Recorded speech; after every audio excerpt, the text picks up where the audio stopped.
श्रीराम उच्च माध्यमिक विद्यालय की ऑनलाइन क्लास में आपका स्वागत है। हमने पिछले वीडियो में सूत्र आधार उपाधार विधि द्वारा वर्ग ज्ञात करना सीख लिया था। अब हम सूत्र निकलम आधार विधि द्वारा घनफल ज्ञात करना सीखेंगे। घनफल का सूत्र होता है, घनफल मतलब किसी संख्या के ऊपर पावर कितनी लगाना, 3 लगाना, क्या कहलाता है, घनफल कहलाता है। तो घनफल का सूत्र होता है या संख्या q बराबर होता है, घनफल मीन्स संख्या q, या तो आप घनफल लिख दो या संख्या q लिख दो। संख्या q बराबर होगा संख्या प्लस 2 गुणा विचलन।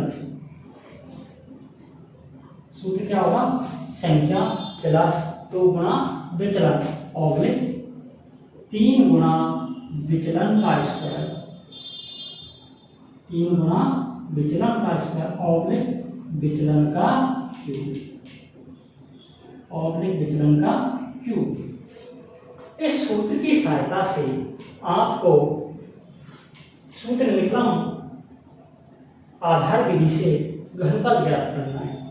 तो सबसे पहले हम संख्या देखेंगे, इसके बाद क्या देखेंगे, विचलन देखेंगे। तो यहाँ पर संख्या कितनी है, किस संख्या का घनफल निकाल रहे हैं, 15 का, इसलिए संख्या क्या है यहाँ पर 15 है।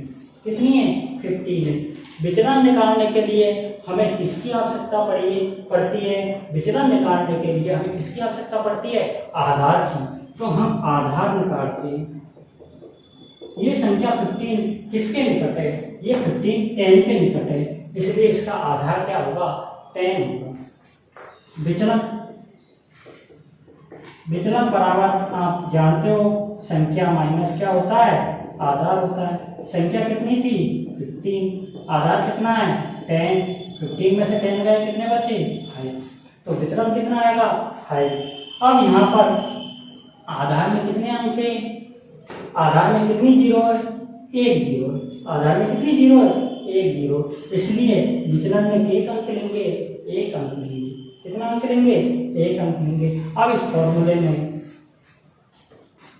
फॉर्मूले की सहायता से इस प्रश्न को क्या करेंगे, सॉल्व करेंगे। और सॉल्व करते हैं, 15 का क्यूब बराबर संख्या का क्यूब, यानी 15 का क्यूब बराबर संख्या प्लस 2 गुणा विचलन। तो संख्या कितनी है हमारे पास, 15 है, प्लस 2 गुणा विचलन। विचलन कितना है, विचलन डेविएशन, विचलन को इंग्लिश में क्या कहते हैं, डेविएशन। डेविएशन कितना है, 5 ऑब्लिक 3 गुणा डेविएशन का स्क्वायर, यानी कि विचलन का स्क्वायर। विचलन क्या है, 5, तो 5 का स्क्वायर ऑब्लिक विचलन क्यूब, यानी डेविएशन का क्यूब। इसका मतलब क्या हुआ, 5 का क्यूब। आगे हम करते हैं, 15 प्लस 2 को 5 से मल्टीप्लाई करेंगे, कितना आएगा, 10। सबसे पहले क्या करते हैं, हम मल्टीप्लाई करते हैं, किससे, बोर्डमास के नियम से। इसके बाद हम क्या करते हैं, जोड़ते, इसलिए 10 प्लस 5 10 करेंगे, 2 मल्टीप्लाई 5 कितना करेंगे, 10 करेंगे। तो सबसे पहले क्या करते हैं, मल्टीप्लाई, इसके बाद क्या करते हैं, ऐड करते हैं, किस नियम से, बोर्डमास के नियम से। किस नियम से, बोर्डमास के नियम से। ऑब्लिक 3 गुणा 5 का स्क्वायर कितना होगा, 25, 5 का क्यूब कितना होगा, 125, कितना होगा, 125। 15 प्लस 10 करेंगे, कितना आएगा, 25। 3 को 25 से मल्टीप्लाई किया, कितना आया, 75, 125। आगे हम देखिए, आधार में कितनी जीरो थी, 1, तो 30, ये कौन सा खंड कहलाता है, प्रथम, ये कौन सा, मध्यम, और ये कौन सा, तृतीय खंड कहलाता है। कौन सा कहलाता है, तीसरा खंड। तो इस तीसरे खंड में कितने अंक लेंगे हम, 1 अंक लेंगे। क्यों लेंगे, क्योंकि आधार में कितनी जीरो है, 1 जीरो। इसी प्रकार इस दूसरे खंड में भी हम कितने अंक लेंगे, 1 अंक लेंगे। क्यों लेंगे, क्योंकि आधार में कितनी जीरो, 1। तो इसमें से तो 1 अंक क्या बचेगा, 7 बचेगा, और इसमें से क्या बचेगा, 12 बचेगा। तो इस 12 को किसको दे देंगे, 75 को दे देंगे। किसको दे देंगे, 75 को, क्योंकि हमको सिर्फ 1 अंक की आवश्यकता है, किसकी, 5 की। इस 12 की हमको आवश्यकता नहीं है, इसलिए 12 कहाँ जुड़ जाएगा, अगले अंक में जुड़ जाएगा। किसके रूप में, हासिल के रूप में। आगे हम करते हैं 25, ये 12 किसमें जुड़ गया, 75 में। कितना हो गया, 75 और 12 जुड़ के कितना होगा, 87। कितना हो गया, 87 हो गया। और अब यहाँ पर क्या बचा, तीसरे खंड में सिर्फ 5 बचा। कितना बचा, 5। और हमको आवश्यकता भी कितनी, किसकी थी, 5 की। एक ही अंक की आवश्यकता थी, इसलिए हमने एक अंक को रख लिया, शेष को भगा दिया। अब आगे देखिए दूसरे खंड में आपको कितने अंकों की आवश्यकता है, एक अंक की। तो इसका मतलब क्या है, हम किसको हटाएंगे, 8 को हटाएंगे यहाँ से। ये 8 खा जाएगा, आगे का अंक में जुड़ जाएगा। तो आगे का अंक में जोड़ते हैं इसको, तो 25 + 8, तो इसमें क्या बचा, 7। इसमें मीन्स मध्य खंड में। और तीसरे खंड में 5। 25 और 8 जुड़ के कितने हो गए, 33/7/5। आगे देखिए, अब हमको तीसरे खंड में कितने अंकों की आवश्यकता थी, 1, तो 1 अंक है।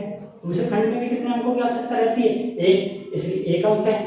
तो इसका रिजल्ट क्या आ जाएगा, 3375 आंसर। प्रिय विद्यार्थियों, अब हम क्वेश्चन नंबर 9 के बारे में चर्चा करते हैं। तो सबसे पहले आप देखिए संख्या क्या है, यहाँ पर संख्या कितनी है, 91। संख्या कितनी है, 91। संख्या 91। आगे आपको आवश्यकता किसकी पड़ेगी, आधार की। क्यों पड़ेगी, आपको क्या चाहिएगा, विचलन चाहिए, इसलिए क्या निकालेंगे हम, आधार निकालेंगे। तो आधार किसके निकट है, संख्या 100 के निकट है, इसलिए आधार कितना हो गया, 100। विचलन क्या होता है, विचलन होता है संख्या माइनस आधार। तो संख्या तो कितनी है, 91, आधार कितना है, 100। 91 में से 100 गए, कितने बचे, 9। किसके, माइनस, किसके 9 बचे, माइनस के, क्योंकि बड़ी संख्या किसकी है, माइनस की, इसलिए चिन्ह किसका आएगा, माइनस का आएगा। किसका चिन्ह आएगा, माइनस का साइन आएगा। अब आप देखिए आधार में कितने जीरो है, 2 जीरो, इसलिए यहाँ पर कितने अंक आएंगे, 2 अंक आएंगे। तो हमारे पास कितने अंक है, 1 अंक है। तो एक और अंक आगे क्या करना पड़ेगा, बढ़ाना पड़ेगा। भूल से भी कभी पीछे एक अंक मत बढ़ा देना, इस बात का विशेष ध्यान रखना। अब क्या करना है, इस फॉर्मूले के अकॉर्डिंग इसको जमाना है और हल करना है। करते 91 का क्यूब बराबर संख्या कितनी थी, 91 प्लस 2 मल्टीप्लाई विचलन कितना है, -09। विचलन कितना है, -09 ऑब्लिक 3 गुणा विचलन स्क्वायर, यानी 3 गुणा -09 का स्क्वायर ऑब्लिक विचलन का क्यूब, यानी कि -09 का।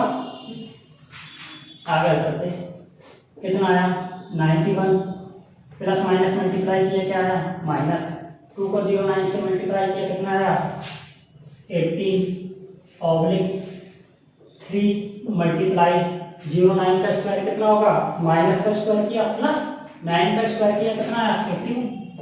कितना आया, 81 ऑब्लिक माइनस का क्यों करेंगे, तो किसी संख्या के यदि कोई संख्या किसकी है, माइनस की है, ऋणात्मक संख्या है, और उसके ऊपर पावर कौन सी है, विषम संख्या है। कैसी संख्या है, विषम संख्या है, तो उसका रिजल्ट क्या आता है, ऋणात्मक आता है। क्या आता है, ऋणात्मक। तो माइनस का आएगा, चिन्ह तो किसका आएगा, माइनस का।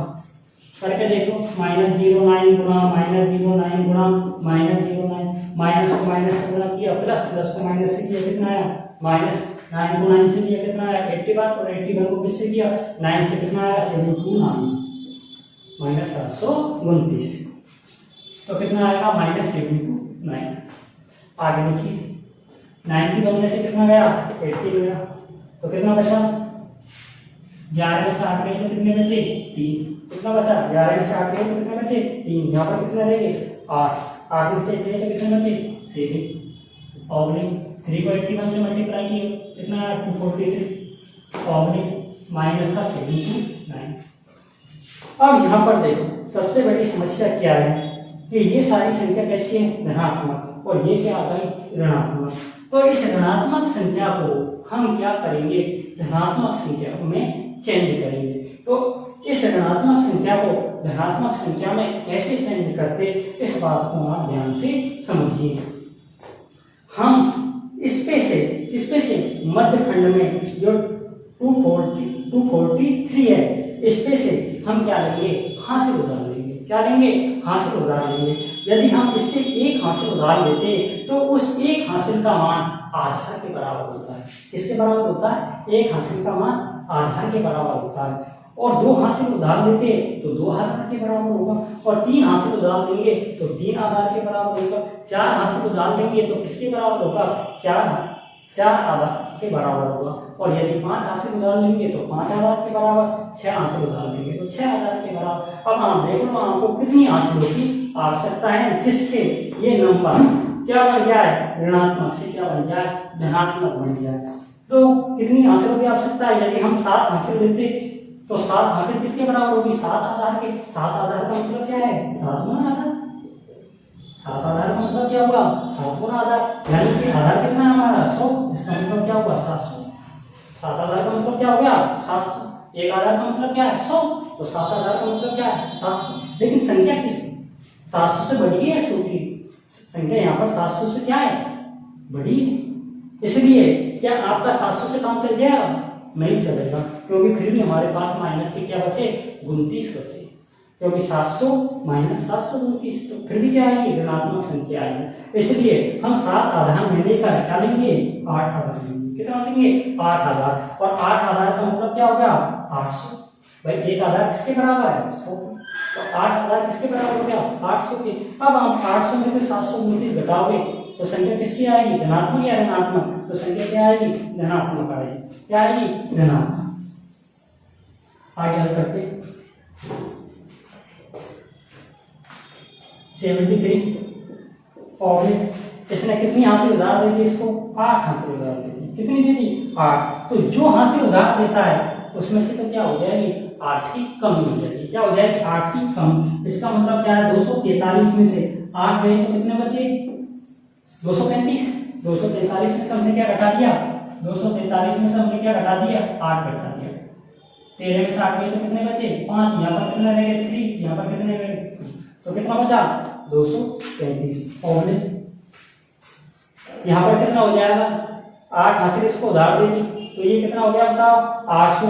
और 800 में से हम क्या घटाएंगे, 729 घटाएंगे तो कितना बचेगा, 10 में से 9 गए तो कितना, बस। यहाँ पर कितने बचे, 9 में से 2 गए तो कितना बचा, 7। यहाँ 7 में 7 गए 0। इसका मतलब क्या हुआ, यहाँ पर कितना बचा, 70। आगे देखिए, आगे आप देखो आधार में कितनी जीरो थी, 2 जीरो थी। इसलिए तीसरे खंड में कितने अंक आएंगे, 2 अंक आएंगे। दूसरे खंड में कितने अंक आएंगे, 2 अंक आएंगे। लेकिन यहाँ पर 1 अंक क्या है, एक्स्ट्रा है। ये जुड़कर ये आगे क्या हो जाएगा, हासिल के रूप में जुड़ जाएगा। तो इसको जो 73 2 आगे जाएगा तो कितना हो जाएगा, 73 प्लस 2 कितने हो गए, 75। और यहाँ कितना बचा, 35। यहाँ पर कितने बचा, 71। अब आगे देखिए आप, आधार में कितने जीरो थी, 2। तो यहाँ पर भी कितने अंक है, 2। यहाँ पर भी कितने अंक है, 2। तो इसको एडिटिव उतार दो आंसर। चलिए विद्यार्थियों, हमने सूत्र निकलन आधार विधि से घनफल करना सीखा था। अब उसी से संबंधित कुछ बुक्स में एग्जाम्पल दे रखे हैं। एग्जाम्पल नंबर फर्स्ट 12 का क्यों, सेकंड 105 का क्यों, और क्वेश्चन नंबर थर्ड 98 का क्यों। इनको आप सूत्र निकलन आधार विधि से हल कीजिए। और यदि मेरे द्वारा पढ़ाए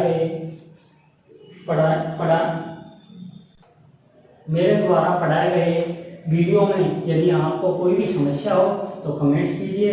मेरे द्वारा पढ़ाया गया वीडियो यदि आपको अच्छा लगे तो इसको लाइक कीजिए, शेयर कीजिए, कमेंट्स कीजिए और मेरे चैनल को सब्सक्राइब कीजिए। धन्यवाद।